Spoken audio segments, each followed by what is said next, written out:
அனைவருக்கும் வணக்கம். ஒவ்வொரு கிழமையும் ஈழத்தமிழர் இன அழிப்புக்கு நீதி கோரும் போராட்டத்தில் என்ன நடந்து கொண்டிருக்கிறது என்பதை நாம் பார்த்து கொண்டிருக்கிறோம். போன வாரம் இந்த நிகழ்ச்சி நடைபெறவில்லை.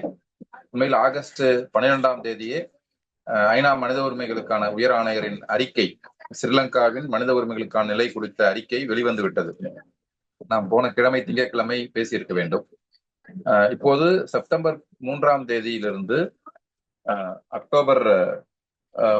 செப்டம்பர் 8ஆம் தேதியிலிருந்து அக்டோபர் 3ஆம் தேதி வரை இந்த ஐநா மனித உரிமை பேரவையின் 60வது கூட்டத்தொடர் நடக்க இருக்கிறது. அந்த கூட்டத்தொடரை முன்னிட்டுதான் இந்த அறிக்கை வெளிவந்திருக்கிறது. ஏற்கனவே நம்ம நிறைய தீர்மானங்கள் நிறைவேற்றப்பட்டிருக்கிறது. கடந்த 57வது கூட்டத்தொடரில் 57 கீழ் 1 தீர்மானம், அதாவது கடந்த அக்டோபர் 2024 நிறைவேற்றப்பட்ட தீர்மானத்தின்படி 60வது கூட்டத்தொடருக்கு முன்பு இந்த இடைப்பட்ட காலத்தில் என்ன முன்னேற்றங்கள் நடந்திருக்கிறது என்பது பற்றிய ஒரு எழுத்து வகைப்பட்ட அறிக்கையை உயர் ஆணையர் முன்வைக்க வேண்டும். அந்த அந்த மேண்டேட்டின் அடிப்படையில் இந்த அறிக்கை வைக்கப்பட்டிருக்கிறது. ஒவ்வொரு முறையும் ஒவ்வொரு தீர்மானங்களுக்கு முன்பும் இப்படி எழுத்து வகைப்பட்ட அறிக்கை வரும். இந்த அறிக்கை கொஞ்சம் வலுவான முன்மொழிவுகளை, பரிந்துரைகளை கொடுக்கும் என்பது நமக்கு தெரியும். ஏன்னா நம்ம 30 கீழ் 1 தீர்மானத்திலிருந்து நாம் ரொம்ப உற்று கவனித்துக் கொண்டிருக்கிறோம். இப்ப இந்த அறிக்கைகளை கொண்டு வருவதற்கு கூட ஸ்ரீலங்கா அரசிடம் சில கேள்விகளை கேட்டு அவர்களிடம் விவரத்தை பெற்று அவர்களுடைய ஒத்துழைப்போடு தான் இந்த அறிக்கைகள் கொண்டு வரப்படுகிறது என்பதையும் இந்த அறிக்கையில் குறிப்பிட்டிருக்கிறார்கள். 5 தலைப்புகளின் கீழ் இந்த அறிக்கை கொடுக்கப்பட்டிருக்கிறது. ஒன்று அறிமுகம், பிறகு அங்குள்ள உள்ள மனித உரிமை நிலை, 3வது குற்றங்களுக்கு தண்டனை இல்லாத தண்டனை விலக்கு, பொறுப்புக்கூறல் மற்றும் மீளிணக்கம், இது 3வது தலைப்பு. 4வது தலைப்பு பொறுப்புக்கூறலுக்கு மேலதிகமாக செய்யக்கூடிய தெரிவுகள் என்ன, 5வது தலைப்பு முடிவுகள் மற்றும் பரிந்துரைகள். இந்த அறிக்கை பற்றிய ஒரு சுருக்கமான ஒரு விவரணையை உங்களோடு நான் பகிர்ந்து கொள்கிறேன். அப்ப இந்த தீர்மானங்களில் முக்கியமானது என்னன்னா, கிட்டத்தட்ட 46 கீழ் 1 தீர்மானத்திலிருந்து முதல்ல 30 கீழ் 1 தீர்மானத்தை அவர்களே ஸ்ரீலங்கா அரசை தாமே அவங்க கோ ஸ்பான்சர்ஸா இருந்து அதை முன்மொழிந்தார்கள்.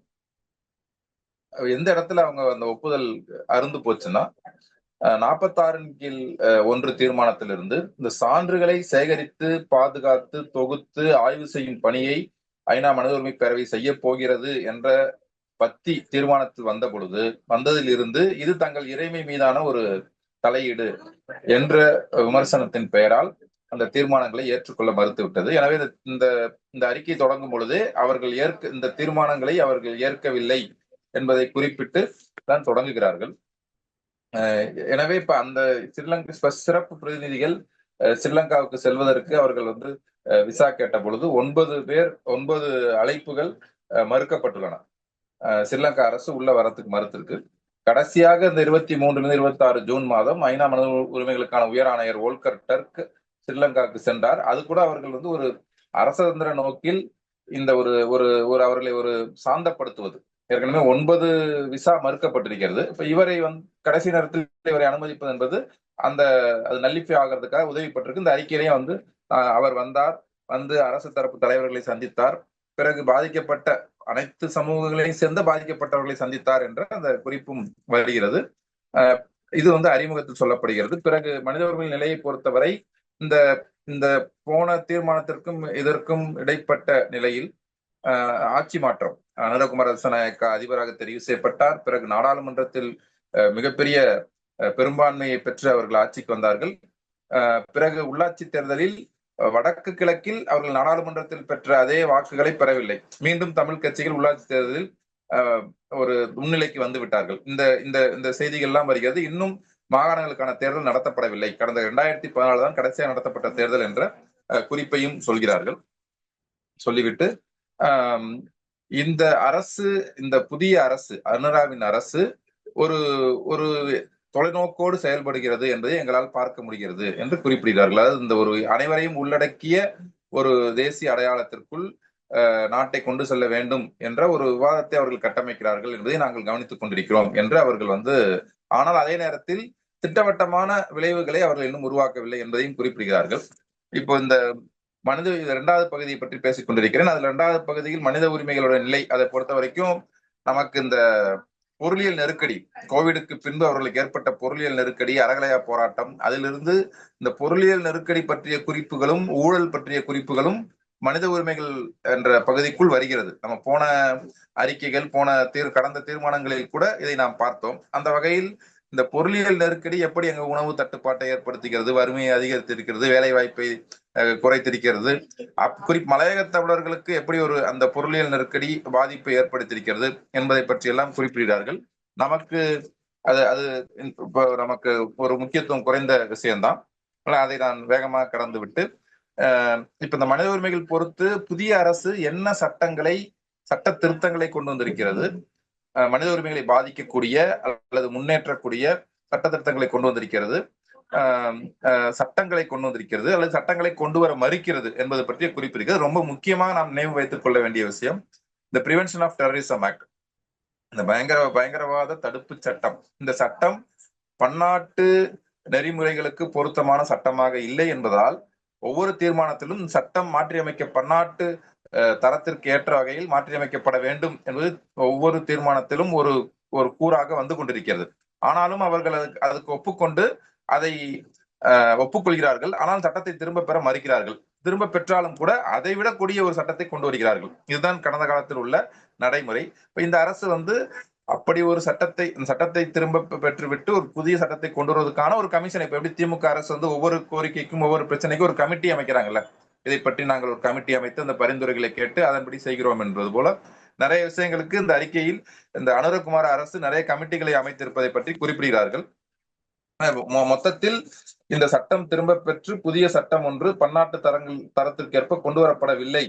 அது சட்டத்துறையில் நடந்திருக்க வேண்டிய மாற்றம் நடக்கவில்லை.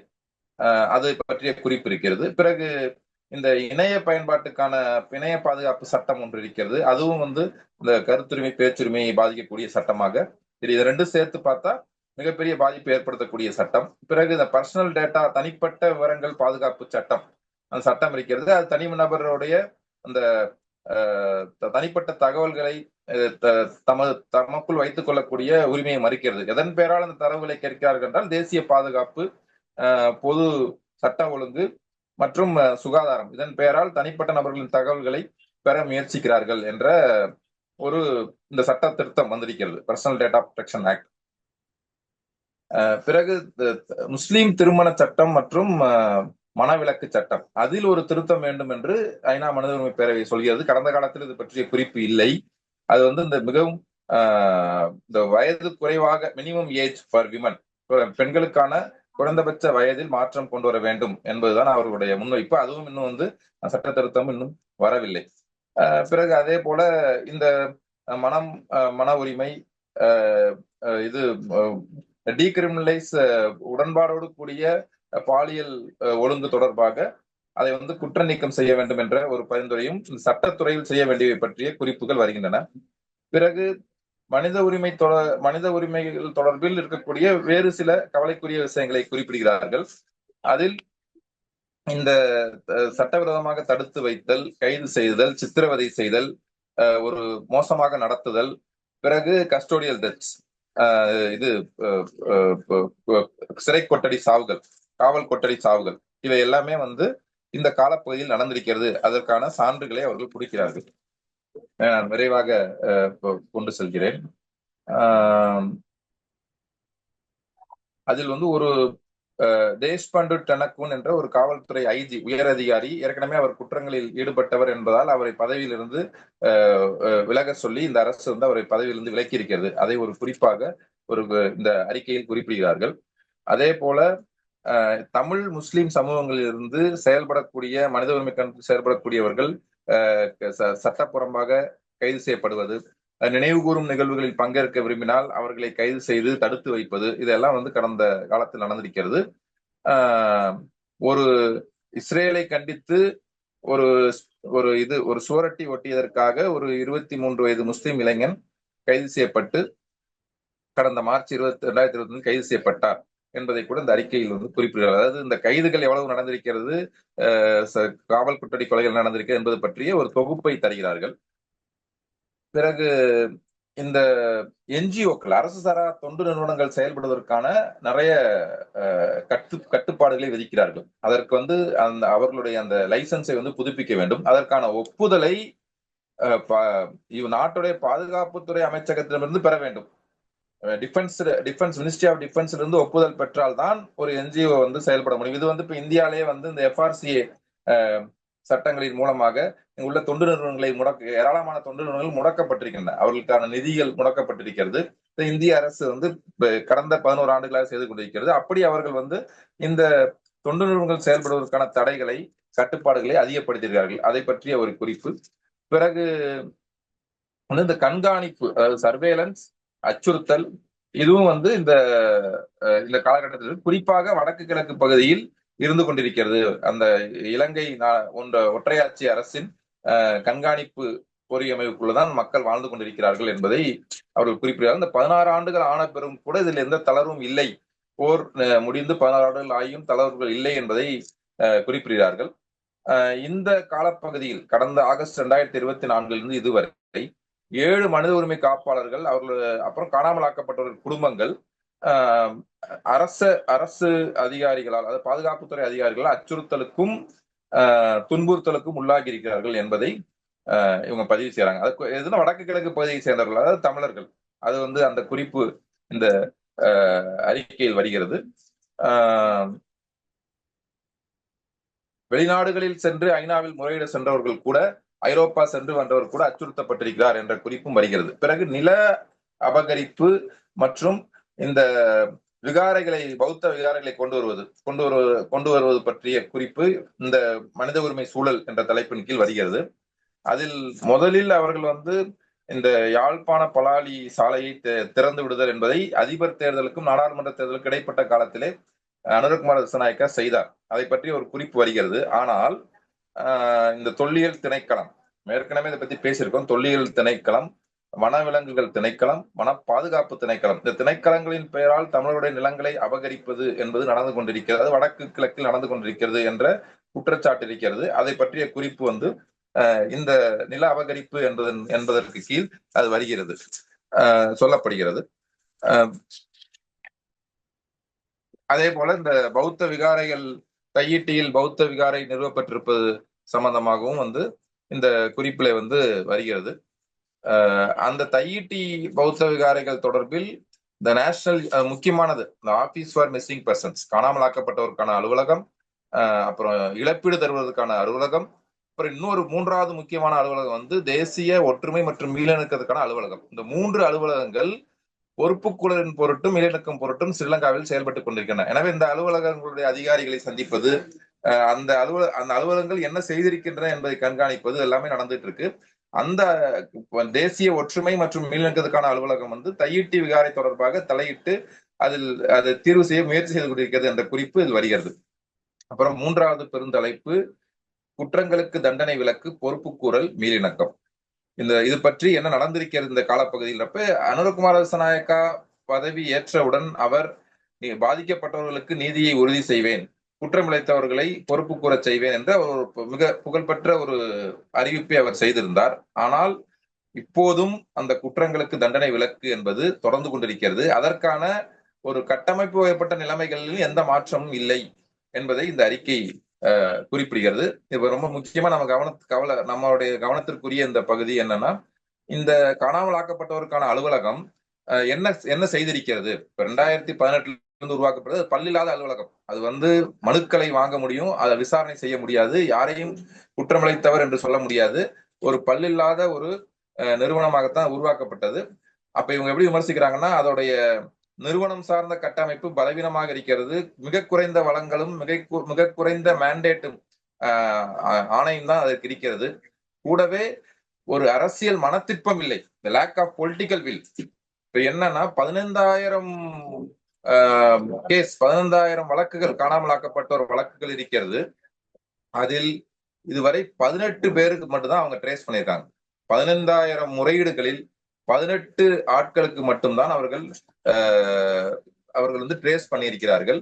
4,611 குடும்பங்களுக்கு இந்த இழப்பீட்டு தொகை கொடுத்திருக்காங்க. இழப்பீடு தொகை கொடுக்க வேண்டும் என்ற பரிந்துரையை வழங்கியிருக்கிறார்கள். இதுதான் முன்னேற்றம். ஒரு கடந்த இந்த டிசம்பர் 2024 புள்ளி விவரப்படி 2018 இருந்து செயல்பட்டுக் கொண்டிருக்கக்கூடிய இந்த அலுவலகம் செய்திருப்பது இதுதான். 15,000 வழக்குகளில் 18 ஆட்களை தான் கண்டுபிடித்திருக்கிறார்கள். அதே போல இந்த அரசு வந்து சில சட்ட திருத்தங்களை கொண்டு வருகிறோம் என்று அவர்கள் வாக்குறுதி கொடுத்திருந்தார்கள். குறிப்பாக இந்த காணாமல் ஆக்கப்பட்டோர் அலுவலகம், இழப்பீடுக்கான அலுவலகத்தை எல்லாம் வந்து பாதிக்கப்பட்டவரை மையப்படுத்திய வகையில் அதை செயல்படுத்துவதற்கு ஏற்ற வகையில் திருத்தங்களை கொண்டு வருகிறோம் என்று சொல்லியிருந்தார்கள். அப்படிப்பட்ட திருத்தங்கள் எதுவும் செய்யவில்லை. இரண்டாவது, இந்த மனித புதைக்குழிகள். அப்ப அவங்க யார் முன்னிலையில் அதை எடுத்து செம்மணியில் கிட்டத்தட்ட 172 எலும்புக்கூடுகள் கண்டுபிடிக்கப்பட்டுள்ளது. இப்ப இந்த முறை இந்த 2 மாதங்களாக நடந்து கொண்டிருப்பதில் குறைந்த இதுவரை 172 எலும்புக்கூடுகள் கண்டுபிடிக்கப்பட்டுள்ளன. இது வந்து காணாமலாக்கப்பட்ட அலுவலகத்தின் கீழ்தான் மேற்பார்வை செய்யப்பட்டு அது வந்து கணக்கில் எடுத்துக்கொள்ளப்படுகிறது. அதை எப்படி அந்த சான்றுகளை எடுத்து அதற்கு தேவையான சட்ட உதவிகளும் ஃபாரன்சிக் சார்ந்த ஒரு வல்லுநர் நிபுணத்துவத்தையும் ரெட் கிராஸ் செஞ்சிலுவை சங்கம், பன்னாட்டு செஞ்சிலுவை சங்கம் கொடுத்துக் கொண்டிருக்கிறது. நீங்கள் தேவையானால் ஐநாவிடமிருந்தும் இந்த உதவிகளை பெற்றுக்கொள்ளலாம் என்று இந்த அறிக்கையில் குறிப்பிட்டிருக்கிறார்கள். செம்மணியில் மட்டுமில்ல, நம்ம ஏற்கனவே பார்த்தோம் மன்னாரில் புதைக்குழிகள் கண்டுபிடிக்கப்பட்டன. முக்கியமாக 5 இடங்களை சொல்கிறார்கள். மன்னாறு, கொழும்பு, முல்லைத்தீவு, செம்மணி. இந்த 5 இடங்களில் ஒரு மனித புதைக்குழிகள், பெருமளவிலான மனித புதைக்குழிகள் இருக்கின்றன. அதை அகழ்ந்தெடுப்பது பன்னாட்டு தரத்துக்கு உட்பட்டு அவை அகழ்ந்தெடுக்கப்பட வேண்டும். அதற்கு தேவையான நாங்கள் பன்னாட்டு ஆதரவை அணியமாக இருக்கிறோம் என்று குறிப்பிடுகிறார்கள். அப்புறம் இந்த இழப்பீட்டுக்கான அலுவலகத்தை பொறுத்தவரை எத்தனை ஆயிரம் குடும்பங்களுக்கு எவ்வளவு நிதி கொடுக்கப்பட்டிருக்கிறது, இழப்பீடு கொடுக்கப்பட்டிருக்கிறது என்று சொல்லியிருக்கிறார்கள். இந்த அரசு ஒரு மாற்றம், அதாவது நினைவு கூறுவது தொடர்பில் இந்த அரசு தளர்வாக நடந்து கொண்டிருக்கிறது.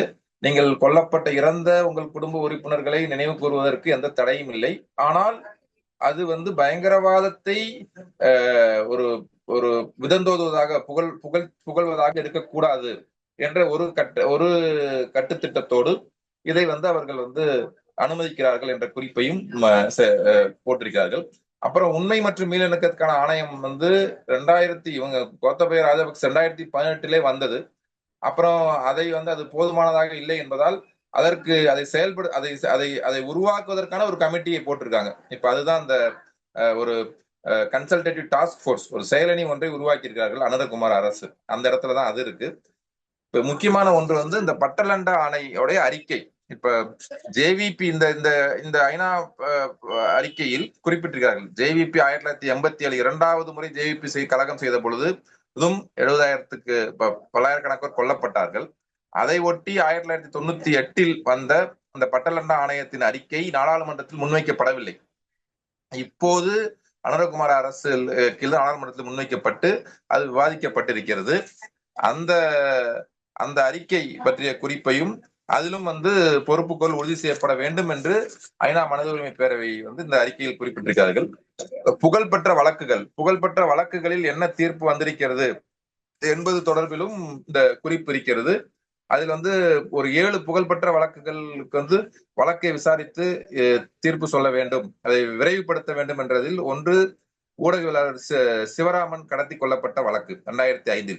இன்னொன்று சிவசுப்பிரமணியம் ரவீந்திரநாத் என்ற பல்கலைக்கழக துணைவேந்தர், அவர் கொல்லப்பட்ட வழக்கு. இந்த 2 வழக்கும் ஒரு போர்க்காலத்தில் நடந்த முக்கியமான வழக்குகள். அவற்றை விரைவாக விசாரித்து தீர்வு சொல்ல வேண்டும் என்பதில் தான் அதில் சந்தேகத்திற்குரியவராக இருக்கக்கூடிய பிள்ளையான் 90 நாட்கள் கைது செய்யப்பட்டு அவர் வந்து ஒரு அடையாளப்பூர்வமாக சிறைப்படுத்தப்பட்டார் என்ற குறிப்பை இவர்கள் சொல்கிறார்கள். வேறு சில 11 வழக்குகளையும் விரைவுபடுத்த வேண்டும் என்ற முயற்சி இருக்கிறது. ஆனா அதிலெல்லாம் வந்து இன்னும் வந்து விசாரணை நடந்து யாரும் தண்டனைக்கு உட்படுத்தப்படவில்லை என்பதையும் சேர்த்து குறிப்பிடுகிறார்கள். இவரு அனுரகுமார திசாநாயக்க ஆட்சிக்கு வந்தவுடன் 3 முக்கியமான வழக்குகளை சொன்னார். ஒன்னு லசந்த விக்ரமதுங்கே, அவர் வந்து ஊடகவியலாளர், அவர் போர்க்காலத்தில் சுட்டுக் கொல்லப்பட்டார். அப்புறம் பிரகீத் எக்னகொலிடா என்ற ஒரு கார்ட்டூனிஸ்ட், அவர் காணாமல் ஆக்கப்பட்டவர், அவருடைய வழக்கு. பிறகு ஒரு விளையாட்டு வீரர் வாசிம் தாஜுதீன் 2012 கொல்லப்பட்டவர். இந்த 3 பேருடைய வழக்கை நாங்கள் விசாரித்து நீதியை உறுதி செய்வோம் என்ற வாக்குறுதியை அனுரகுமாரா வழங்கியிருக்கிறார். ஆனால் இன்னும் விசாரணை முடியவில்லை. அதில் குற்றம் சாட்டப்பட்ட 3 பேர் சந்தேகத்துக்கிடமான 3 பேரை வந்து அட்டர்னி ஜெனரல் வந்து அவர்களை வந்து முன்ன அவர்கள் சிறைப்படுத்தப்பட்டிருந்தார்கள். அவர்களுக்கு பிணை கொடுத்து வெளியிலே விட்டு விட்டார்கள். அதுதான் இப்ப இருக்க நிலைமை. இப்ப வெளியிலிருந்து அழுத்தம் வந்த காரணத்தினால் தன்னுடைய அந்த பிணை கொடுத்ததை மீண்டும் வந்து அவர் வந்து பிப்ரவரி 2025 பின்வாங்கியிருக்கிறார் என்ற குறிப்பும் இதில் வருகிறது. அதே போல 2008-9 திருகோணமலையில் 11 பேர் கொல்லப்பட்ட தமிழர்கள் காணாமலாக்கப்பட்டு கொல்லப்பட்ட வழக்கில் அதுல வந்து அந்த இவர் கடற்படை தளபதி வந்து விடுவிக்கப்பட்டு விட்டார். இந்த இன்னொரு வெளிவேரியா வழக்கு, பொதுமக்கள் போராட்டத்தில் ஈடுபட்ட பொதுமக்கள் கொல்லப்பட்ட 2013 ஆகஸ்டில் நடந்த வழக்கிலும் அனைவரும் விடுவிக்கப்பட்டார். எப்படின்னா நமக்கு இந்த அதாவது இப்ப கடந்த 2 வாரத்திற்கு முன்பு மாலேகான் குண்டுவெடிப்பு வழக்கில் எப்படி அனைவரும் விடுவிக்கப்பட்டார்களோ அதுபோல அனைவரும் விடுவிக்கப்பட்டதுதான் வந்து நடந்திருக்கிறது. எந்த வழக்கிலும் இது வரைக்கும் வந்து புகழ்பெற்ற வழக்குகளில் இன்னும் தீர்ப்பு வரவில்லை. பாலியல் குற்றங்கள் தொடர்பான வழக்கிலும் வந்து நிறைய வந்து அண்டர் ரிப்போர்ட் ஆயிருக்குன்னு அறிக்கையில குறிப்பிடுறாங்க. கிருஷாந்தி 1996 பாலியல் வல்லுறவுக்கு உள்ளாக்கப்பட்டு கொல்லப்பட்ட கிருஷாந்தி வழக்கை தவிர வேறு எந்த வழக்கிலும் பாலியல் குற்றங்களுக்கு தண்டனை வழங்கப்படவில்லை என்பதை இந்த அறிக்கை வந்து குறிப்பிடுகிறது. 2015 விஸ்வமடு வழக்கில் 4 வீரர் சிங்கள படையினர் கூட்டு பாலியல் வல்லுறவு செய்த வழக்கில் அவர்களுக்கு 25 ஆண்டு காலம் தண்டனை கிடைத்தது. ஆனால் மேல்முறையீடு செய்து அதிலிருந்து விடுவித்து விட்டார்கள். இப்போது உச்சநீதிமன்றத்தில் முறையீட்டில் இருக்கிறது. ஆனால் இன்னும் அவர்கள் தண்டனை உறுதி செய்யப்படவில்லை. அதுதான் நிலை என்று. இப்ப இதுலதான் இந்த அட்டர்னி ஜெனரல் அலுவலகத்திலிருந்து துண்டிக்கப்பட்டு சுதந்திரமாக செயல்படக்கூடிய ஒரு வழக்கு தொடர்னர் அலுவலகம் ஒன்றை உருவாக்குவேன் என்று அனுரகுமார சொல்லியிருக்கிறார். அதற்கு ஒரு கமிட்டி போட்டிருக்காங்க. அந்த இடத்துல தான் இருக்கு. அந்த வழக்கு தொடர்னர் அலுவலகத்தை, அதாவது public prosecution, directorate of public prosecution, அந்த அலுவலகத்தை, அந்த பொறுப்பை சுதந்திரமாக ஒரு விசாரணை நடத்துவதற்கான பொறுப்பை உருவாக்குவதை அதை வந்து உறுதி செய்ய வேண்டும் என்று இந்த அறிக்கை சொல்கிறது. அப்புறம் ஈஸ்டர் குண்டுவெடிப்பு பொறுத்த வரைக்கும் கூட அந்த வழக்கு வந்து நடந்துட்டு தான் இருக்கு. இப்ப விசாரணை போய்கொண்டிருக்கிறது. 104 நாட்கள் விசாரணை நடந்திருக்கிறது. அதில் நீதி உறுதி செய்யப்படவில்லை. அதுதான் முக்கியம். இப்ப 4வது முக்கியமான செய்தி வந்து இந்த ஸ்ரீலங்கா அரசு இதெல்லாம் செய்யவில்லை. இப்ப இதற்கு வெளியே செய்வதற்கான வாய்ப்புகள் என்ன இருக்கின்றன, பொறுப்பு கூறலை முன்னகர்த்தி செல்வதற்கான வாய்ப்பு என்ன இருக்கிறது என்பதை பற்றி ஒவ்வொரு முறையும் அவர்கள் சொல்லிக் கொண்டிருக்கிறார்கள். அதில் வந்து இந்த அலுவலகம், இந்த சான்றுகளை தொகுத்து பாதுகாப்பதற்கான அலுவலகம் 1,05,000 சான்றுகளை வைத்திருக்கின்றன, தொகுத்து வைத்துள்ளன. அதில் 75,800 சான்றுகள் இந்த OASL ரிப்போர்ட் 2015 ஒரு கமிட்டி போட்டு சில ஆய்வுகளை செய்தார்கள். அதன் அடிப்படையில் தான் இந்த அடுத்தடுத்த தீர்மானங்கள் வந்து கொண்டிருக்கின்றன. அந்த OASL ரிப்போர்ட் படி அதிலிருந்து பெறப்பட்ட 75,800 சான்றுகள் இருக்கு. வேறு சில ஐநாவின் முயற்சிகளினால் கொண்டு வரப்பட்ட 2000 சான்றுகள். இது இல்லாம தனிப்பட்ட வகையில் திரட்டப்பட்ட இந்த அக்கௌண்டபிலிட்டி ப்ராஜெக்ட், ஸ்ரீலங்காவுடைய பொறுப்புக்கூறல் ப்ராஜெக்ட் மூலமாக திரட்டப்பட்ட கடந்த 4 ஆண்டுகள் திரட்டப்பட்ட 34,000 சான்றுகள். இவை அனைத்தும் சேர்த்து 1,05,000 சான்றுகள் அவர்கள் வந்து தொகுத்து வைத்திருக்கிறார்கள். இதில் எந்த அரசும் இதை வந்து சப்போர்ட் பண்ணுங்க, இந்த தகவல், இந்த தொகுப்பு களஞ்சியத்தை பேணுவதற்கு உதவுங்கள் என்று கேட்டும் எந்த குறிப்பிட்ட தகவலும் வந்து இதுவரைக்கும் உறுப்பு அரசுகளிலிருந்து வரவில்லை என்ற குறிப்பையும் அவர்கள் வந்து குடிக்கிறார்கள் இந்த இதுல வந்து. அதே போல ஸ்ரீலங்கா அரசின் இந்த முயற்சிகளுக்கு அவங்க வந்து நாங்க விசாரணையை உறுதிப்படுத்திக்கிறோம், நீதியை உறுதிப்படுத்தும் சொன்ன முயற்சிகளுக்கு இந்த நாடுகள் வந்து உதவ வேண்டும் என்ற குறிப்பையும் வந்து இவர்கள் குறிப்பிடுகிறார்கள். ஆனா இதுவரைக்கும் வந்து எந்த ஒரு பன்னாட்டு குற்றங்களுக்கு ஒருவர் கூட தண்டிக்கப்படவில்லை என்பதை அவர்கள் வந்து குறிப்பிட்டு இந்த உறுப்பரசுகள் என்ன செய்ய வேண்டும் என்பது பற்றிய, மேலதிகமாக என்ன செய்ய முடியும் என்பது பற்றிய ஒரு குறிப்புகளை சொல்கிறார்கள். இந்த பாதிக்கப்பட்டவர்கள், பிழைத்திருப்பவர்களை பாதுகாப்பதற்கும் அவர்களை மையப்படுத்த விக்டிம் சென்டர்ட் அப்ரோச், அவர்களை மையப்படுத்திய ஒரு அணுகுமுறையை மேற்கொள்ள வேண்டும் என்று குறிப்பிடுகிறார்கள். இந்த அறிக்கையில் கூடுதலா ஒண்ணு என்னன்னா, இந்த பாலியல் குற்றங்கள் தொடர்பாக போதிய அளவில் அவை அறிந்தேற்கப்படவில்லை. மேலும் இந்த குற்றங்களுக்கு தண்டனை இல்லாத நிலை என்பது பாதிக்கப்பட்டவர்களை மிகுந்த மன அழுத்தத்திற்கும் கவலைக்கும் உள்ளாக்குகிறது என்ற குறிப்பை வந்து இதில் இந்த போன கடந்த கடந்த அறிக்கைகளில் இல்லை. ஆனால் இதை வந்து எப்படி சொல்றாங்கன்னா, குற்றங்களுக்கு தண்டனை விலக்கு என்பதே ஒரு வன்முறையின் இரண்டாவது வடிவமாக இருக்கிறது. முதல் முறை வன்முறைக்கு ஆளாகி விட்டார்கள் அவர்கள். குற்றங்களுக்கு தண்டனை இல்லை என்பது இரண்டாவது முறை அவர்கள் மீது நிகழ்த்தப்படக்கூடிய வன்முறையாக இருக்கிறது என்ற ஒரு குறிப்பை இந்த அறிக்கையில் சொல்கிறார்கள். அப்ப தலைமுறையாக அவர்கள் வந்து இந்த வன்முறை சூழலுக்குள் குற்றங்களுக்கு தண்டனை விலக்கு நிலவுகின்ற ஒரு பண்பாட்டிற்குள் வாழ்ந்து கொண்டிருக்கிறார்கள் என்ற குறிப்பை வந்து சொல்கிறார்கள். பிறகு வந்து இந்த பன்னாட்டு அந்த உறுப்பரசுகள் வந்து சாங்ஷன்ஸ் இது பண்ணணும். சில நாடுகள் கனடா, அமெரிக்கா, இங்கிலாந்து நாடுகளுடைய பெயரை குறிப்பிடல, சில உறுப்பரசுகள் சிலருக்கு தடை விதித்திருக்கிறது. ஆனால் நீங்க வந்து அவங்களுக்கு ராணுவ அதிகாரிகளுக்கு தடை விதிக்க வேண்டும். அவர்களை வந்து அமைதி காப்பு படைகளுக்கு வரக்கூடியவர்களை வந்து இந்த மாதிரி குற்றச்சாட்டு உள்ளவர்களை அனுமதிக்க கூடாது. அது அதிகாரிகளை வந்து இது இப்ப இவங்கெல்லாம் வந்து குற்றச்சாட்டுக்கு ஆளானவங்களான்னு நீங்க வந்து வேறுபடுத்தி பார்க்க வேண்டும். இந்த இருதரப்பு ராணுவ ஒத்துழைப்பு விவகாரத்திலும் இந்த மனித உரிமை விஷயத்தை கணக்கில் கொள்ள வேண்டும் என்ற பரிந்துரையை உறுப்பரசுகளுக்கு வந்து அந்த ஐநா அறிக்கை வழங்குகிறது. மிக முக்கியமாக புலம்பெயர்ந்த நாடுகளில் வாழக்கூடிய தமிழர்கள் அவர்கள் இந்த மாதிரி நீதிக்கான முயற்சியில் இருப்பவர்களை நீங்கள் பாதுகாக்க வேண்டும். அவர்கள் இந்த நினைவு கூறும் நிகழ்ச்சிகளுக்கு நீங்கள் வந்து துணை செய்ய வேண்டும் என்ற குறிப்பையும் புலம்பெயர்ந்த தமிழர்கள் அங்கு தங்களுடைய இறந்தவர்களை நினைவு கூறுவதற்கான நிகழ்ச்சிகளுக்கு துணை செய்ய வேண்டும் என்ற ஒரு குறிப்பையும் கொடுக்கிறார்கள். பரிந்துரையை பொறுத்தவரை நான் சுருக்கமாக சொல்லிவிடுகிறேன். இந்த பொறுப்பு கூறல் இல்லாமல் மீளிணக்கம் சாத்தியமில்லை என்பதை, பொறுப்பு கூறல் வேண்டும் என்பதை முதலில் மீண்டும் திருப்பி வந்து அதை சுட்டி காட்டுகிறார்கள். மீண்டும் நிகழாமல் இருப்பதற்கு இந்த குற்றங்களுக்கு தண்டனை விலக்கு என்ற பண்பாட்டிலிருந்து வெளிவர வேண்டும் என்பதை சுட்டுகிறார்கள். ஆனால் பொறுப்பு கூறலுக்கான முதன்மை கடமை ஸ்ரீலங்கா அரசிடம்தான் இருக்கிறது என்பதையும் குறிப்பிடுகிறார்கள். இப்ப அவங்க ஸ்ரீலங்கா அரசிற்கு பரிந்துரைகளை வழங்கியிருக்கிறார்கள். அதாவது இந்த பயங்கரவாத தடை சட்டத்தை திரும்ப பெற வேண்டும். இதுவரை நடந்த மனித உரிமை மீறல்கள் தொடர்பாக பல்வேறு ஆணையங்களுடைய அறிக்கைகள் சமர்ப்பிக்கப்படாமல் இருக்கின்றன. அந்த அனைத்து அறிக்கைகளை சமர்ப்பிக்க வேண்டும் என்ற ஒரு கருத்தை முன்வைத்திருக்கிறார்கள். அதே போல இந்த வலிந்து காணாமல் ஆக்கப்பட்டோருக்கான ஐநாவினுடைய ஆணையம் இருக்கிறதையா, அந்த ஆணையத்துடைய உதவியை பெற்றுக்கொள்ள வேண்டும் என்ற குறிப்பை என்ற பரிந்துரையை வழங்கியிருக்கிறார்கள்.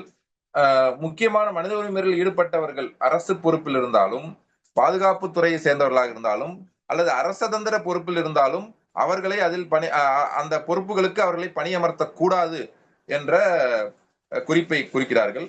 பிறகு இந்த புதிதாக வரக்கூடிய பயங்கரவாத தடுப்பு சட்டம் என்பது பன்னாட்டு தரத்திற்கு உட்பட்டதாக இருக்க வேண்டும் என்று சொல்கிறார்கள்.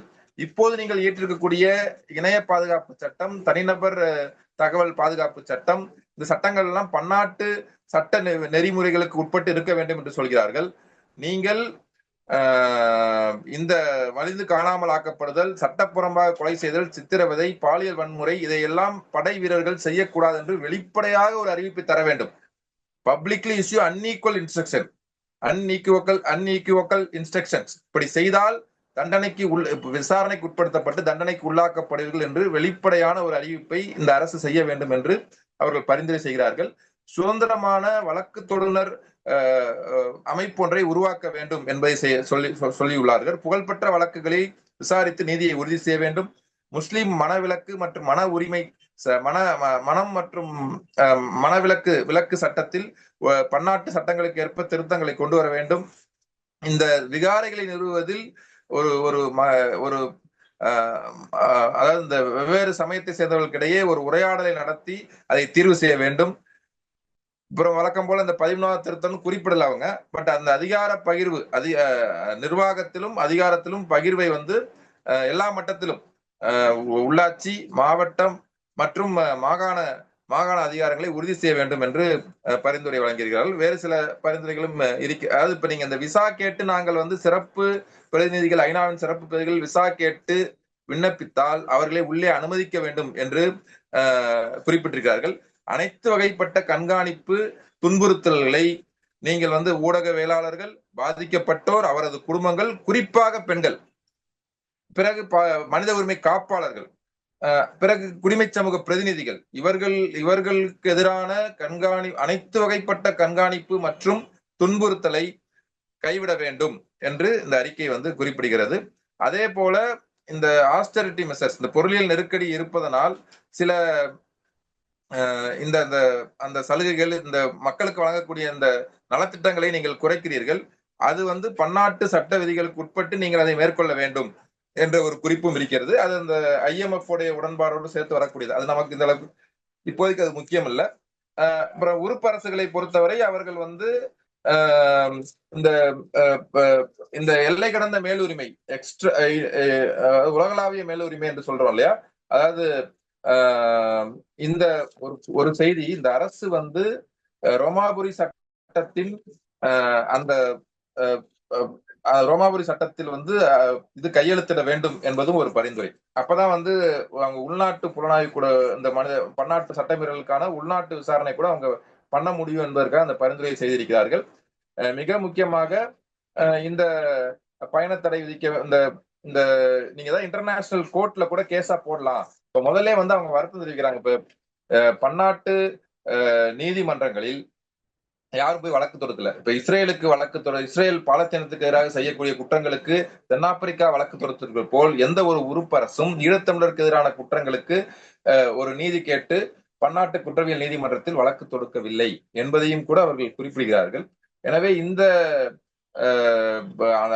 உலகளாவிய மேலுரிமையை பயன்படுத்தி நீங்கள் அந்த உள்நாட்டில் நீதி உறுதி செய்யப்படாவிட்டாலும் வெளியில் நீங்கள் வழக்கு தொடுப்பதற்கான வாய்ப்புகள் இருக்கின்றன என்பதை அது ஒவ்வொரு முறையும் புதிதல்ல, இந்த செய்தி புதிதல்ல, ஒவ்வொரு முறையும் சுட்டிக்காட்டப்படுவதுதான். அதே போல நாங்கள் சான்றுகளை தொகுத்து இந்த வேலையை செய்யறதுக்கு, இந்த மனித உரிமை மீறல்கள் பற்றிய பொறுப்பு கூறலுக்கான வேலைகளை ஐநா மனித உரிமை ஆணையருக்கான உயர் அலுவலகம் செய்து கொண்டிருக்கிறது, உயர் ஆணையர் அலுவலகம் செய்து கொண்டிருக்கிறது. அந்த வேலைகளுக்கு நீங்கள் துணை செய்ய வேண்டும். அதாவது நிதி ஒதுக்கணும். இப்ப இந்த ஸ்ரீலங்கா அக்கௌண்டபிலிட்டி ப்ராஜெக்டை இது நடத்தி செல்வதற்கே நிதி ஒதுக்க வேண்டும் என்ற முதலில் தொடக்கத்தில் 46 தீர்மானம் வந்தபோதுதான் நிதி இல்லை என்ற குற்றச்சாட்டை இருந்தது. இப்ப இதுதான் இந்த அறிக்கையில் சொல்லப்பட்டது. மிக முக்கியமாக அது பன்னாட்டு புலனாய்வு பற்றியோ இல்ல பன்னாட்டு நீதிபதிகள் பங்கேற்பு பற்றியோ அது குறிப்பிடவில்லை. எப்போதும் போல அதிகபட்ச முதன்மை பொறுப்பு ஸ்ரீலங்கா அரசுக்கு இருக்கிறது என்பதோடு அது நிறுத்தி கொண்டது. சில பரிந்துரைகளை வழங்கியிருக்கிறது. அதுதான் அந்த அறிக்கையுடைய ஒரு மிக சாரமான விஷயம். இப்ப நமக்கு இந்த கூட்டத்தொடர் நடக்கிறது. புதிதாக ஒரு தீர்மானம், இணைத்தலைமை நாடுகள் புதிதாக ஒரு தீர்மானத்தை கொண்டு வர வாய்ப்பு இருக்கிறது. இந்திய அரசு கடந்த காலங்களில் தீர்மானங்களில் வாக்களிக்காமல் விலகி நின்றிருக்கிறது. இந்திய அரசு நம்ம கோரிக்கை என்னன்னா, ஐநா மனித உரிமை பேரவை இந்த விவகாரத்தை பாதுகாப்பு அவைக்கு அனுப்ப வேண்டும். பாதுகாப்பு அவை பன்னாட்டு குற்றவியல் நீதிமன்றத்திற்கு அனுப்ப வேண்டும். ஸ்ரீலங்கா இது புலனாய்வு செய்ய வேண்டும் என்று, இதுதான் நம்முடைய கோரிக்கை. குறிப்பாக இந்த செம்மணி போன்ற, அதாவது முக்கியமாக அவர்கள் குறிப்பிட்ட இந்த 5 பெரும் மனித புதைகளில் இருந்து அகழ்ந்தெடுக்கக்கூடிய பணியை பன்னாட்டு கண்காணிப்புடன் செய்ய வேண்டும் என்ற கோரிக்கையும் நாம் இப்ப சேர்த்து வைக்கிறோம். இப்போதைக்கு செஞ்சிலுவை சங்கம், சில பன்னாட்டு செஞ்சிலுவை சங்கம் சில தேவையான ஒரு இன்புட்ஸை கொடுத்துட்டு இருக்காங்க. ஆனா ஐநா அங்க காணாமல் ஆக்கப்பட்டோருக்கான அலுவலகம் அதை மேற்பார்வையிட்டுக் கொண்டிருக்கிறது, ஸ்ரீலங்காவுடைய அலுவலகம். ஆனால் ஐநாவுடைய உதவி பெற வேண்டும் என்பதுதான் நம்முடைய இரண்டாவது இந்த காலகட்டத்திற்கான ஒரு குறித்த கோரிக்கையா நாம் முன்வைக்கிறோம். இந்த ஏற்கனவே இந்த சான்றுகள் அழிந்து போகின்றன என்ற நோக்கத்தில் தான் இந்த தீர்மானங்களின் ஒரு கூறாக சான்றுகளை பாதுகாப்பதற்கும் சேகரிப்பதற்கும் தொகுத்து வைப்பதற்கும் ஆய்வு செய்வதற்குமான ஒரு அலுவலகத்தை ஐநா அமைத்தது. இந்த 2 கோரிக்கையை வைக்கிறோம். இப்ப நாடு கடந்த தமிழீழ அரசாங்கம் ஒரு மாதிரி தீர்மானத்தை தமிழ்நாட்டில் உள்ள கட்சிகள், இயக்கங்கள் மாதிரி தீர்மானம் ஒன்றை, வரைவு தீர்மானம் ஒன்றை, இந்த கோரிக்கைகளை முன்வைத்து உறுப்பு அரசுகளுக்கு, குறிப்பாக இணைத்தலைமை நாடுகளுக்கு அனுப்ப வேண்டும் என்ற ஒரு முன்வைப்பையும் அவர்கள் கொடுத்திருக்கிறார்கள். நமக்கு இந்த ஆகஸ்ட் 30 என்பது பன்னாட்டு வலிந்து காணாமல் ஆக்கப்பட்டோருக்கான நாளாகவும் இருக்கிறது. அதை மையமிட்டு கூட சில கோரிக்கைகளை நாம் இங்க இருக்கக்கூடிய ஐநா அலுவலகத்திற்கு கொடுக்கலாம், அல்லது இணைத்தலைமை நாடுகளுக்கு கொடுக்கலாம். எப்படியும் ஒரு மாதம் செப்டம்பர் 8 நடப்பதால் இந்த ஸ்ரீலங்கா விவகாரம் பாதிக்கப்பட்டு எப்படியும் இது போன்ற ஒரு 60 கீழ் ஒன்று தீர்மானம் ஒன்று நிறைவேற்றப்படும். நாம் தமிழ்நாடு அரசு ஒரு தீர்மானத்தையோ ஒரு நிலைப்பாடையோ எடுத்து உறுப்பு அரசுகளுக்கும் இந்திய அரசுக்கும் வலியுறுத்த வேண்டும். குறைந்தபட்சம் இதுவாவது நடக்க வேண்டும் என்பதுதான் நம்முடைய விருப்பம். இப்ப இவங்க ரணில் விக்ரமசிங்கே பொறுத்த வரைக்கும் அது அவர் அந்த அரசு பணத்தை தவறாக பயன்படுத்தி அவருடைய மனைவி லண்டனுக்கு போனாங்க 2023 போனார் என்பதன் பெயரால் தான் அவர் கைது செய்யப்பட்டிருக்கிறார். அவர் கூட உயர் ரத்த அழுத்தம் வந்த காரணத்தினால் மருத்துவமனையில் சேர்க்கப்பட்டிருக்கிறார். பிணை கிடைத்து விட்டதாக ஒரு செய்தி வந்தது. ஆனா இப்ப இன்னைக்கு செய்தி பார்த்தா பிணை மறுக்கப்பட்டது என்றுதான் இருக்கிறது. நேற்று முன்தினம் வந்த செய்தி வேறாக இருந்தது. இது ஒரு வெறும் உள்நாட்டு விவகாரம் மட்டும் இருக்காது. ஏன்னா முக்கியமா ஒரு ஹை ப்ரொஃபைல் கேஸ். பல முறை 6 முறை அவர் ஒரு முறை அதிபராகவும் பல முறை தலைமை அமைச்சராகவும் இருந்த 6 முறை இந்த பொறுப்பில் இருந்த ஒரு நபர் அவர். எனவே அதில் பலர் அவர் இந்த தேர்தல் அதிபர் அறகலையா போராட்டத்தை தொடர்ந்து கோத்தபய ராஜபக்சே நாட்டை விட்டு ஓடிய பிறகு அங்குள்ள அரசியல் சட்டத்துக்கு உட்பட்டு அங்குள்ள நாடாளுமன்ற உறுப்பினர்கள் அதிபர் வாக்களித்து ஒரு அதிபர் தேர்தல் நடந்தது. அதில் ரணில் விக்ரமசிங்கேவும் அவரை எதிர்த்து ராஜபக்சேவுடைய உறவினரான அழகம்பெருமா என்பவரும் போட்டியிட்டார். இந்த அழகம்பெருமாவுக்கு வாக்களிக்குமாறு தமிழ் தேசிய கூட்டமைப்பினரை இந்திய அரசு தரப்பிலிருந்து அரசு தரப்பு வலியுறுத்தியது என்ற விமர்சனம் அப்போது வந்தது. ரணில் முழுக்க அமெரிக்க சார்பு நபர் என்பது பொதுவாக அவர் மீது இருக்கக்கூடிய பார்வை. எனவே இது ஒரு வெறும் உள்நாட்டு கைது விவகாரமாக இல்லாமல் இதில் பன்னாட்டு சக்திகள் அந்த பன்னாட்டு சக்திகளுக்கு இடையிலான போட்டியும் இதன் பின்புலத்தில் இருக்கக்கூடும் என்பதை நாம் அனுமானிக்கலாம்.